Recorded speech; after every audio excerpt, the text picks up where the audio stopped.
گندے پانیوں میں مچھر پرورش پا رہے ہیں. یہاں انسانوں کو مچھر سے بچانے کی آپ اسپرے نہیں کر سکتے, آپ سیوریج لائنیں جو بلاک ہیں ان کو نہیں کھلوا سکتے, آپ وہاں اندرون سندھ جانوروں کو مچھردانیاں فراہم کر رہے ہیں. تو مطلب آپ یہ سب کچھ کر کے صرف یہ ثابت کرنا چاہتے ہیں کہ بھائی یہ سب انہوں نے کیا ہے, یہ کام نہیں کیا. اچھا آفاق صاحب, بالکل پروگرام میں اختتامی ایک سوال تھا. ملک کی سیاست میں ایک بڑی ہلچل ہے آج کل, آپ دیکھ رہے ہیں کہ حکومت کی گاڑی بھی تھوڑی سی جو ہے وہ لگتا ہے کہ کچھ کچی سڑک کے اوپر اتر آئی ہے. آپ کس طریقے سے دیکھتے ہیں؟ مطلب کون سی حکومت؟ حکومت پاکستان جو تحریک انصاف جس کے سربراہ عمران خان صاحب ہیں. میرا خیال ہے حکومت جو بیہائنڈ دی کرٹنس جو لوگ چلا رہے ہیں تو وہ تو بڑے مضبوط ہیں. تو میرا خیال ہے کہ جب تک وہ چاہیں گے حکومت چلے گی. اور عمران خان صاحب کا جہاں تک تعلق ہے تو مطلب بہت اچھے سیاستدان تو ظاہر ہے نہیں ہے وہ.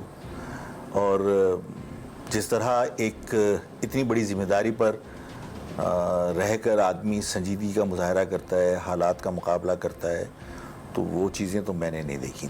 تو جو حالات میں ان کی کارکردگی کیسی لگی آپ کو؟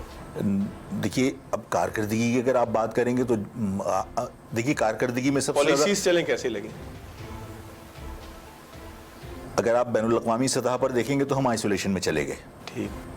ٹھیک ہے نا, جو ہمارے دوست تھے آپ ان سے دور ہوتے چلے جا رہے ہیں, آپ تنہائی کا شکار ہیں. تو یہ آپ کی ظاہر غلط پالیسیوں کا نتیجہ ہے. ٹھیک ہے نا, جب آپ اپنے آپ کو انڈیپینڈنٹ شو نہیں کر پاتے, پروو نہیں کر پاتے, اور کہیں یہ تاثر جاتا ہے کہ آپ ڈیپینڈنٹ ہیں کسی پر, تو لوگ جن پر آپ ڈیپینڈنٹ ہیں ان سے بات کریں گے, آپ سے کیوں کریں گے؟ بالکل ٹھیک. تو آپ آئسولیشن میں جا رہے ہیں.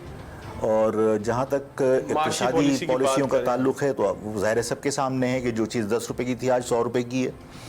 تو آپ جس طرح لوگ کہتے ہیں کہ صاحب ماضی میں اگر کرپشن کا الزام آپ ماضی کی گورنمنٹ پہ لگاتے رہیں تو انہوں نے کیا کرامات دکھائیں کہ تمام کرپشن کے باوجود انہوں نے مہنگائی کو کنٹرول کیا تھا. بالکل ٹھیک. آپ کی اس ایمانداری کے باوجود جس کا وہ برملا اظہار کرتے ہیں, اس کے باوجود اگر 10 روپے کی چیز 100 روپے کی ہو گئی تو ظاہر ہے کہ کہیں نہ کہیں تو کچھ ہے جس کو آپ چھپاتے ہیں.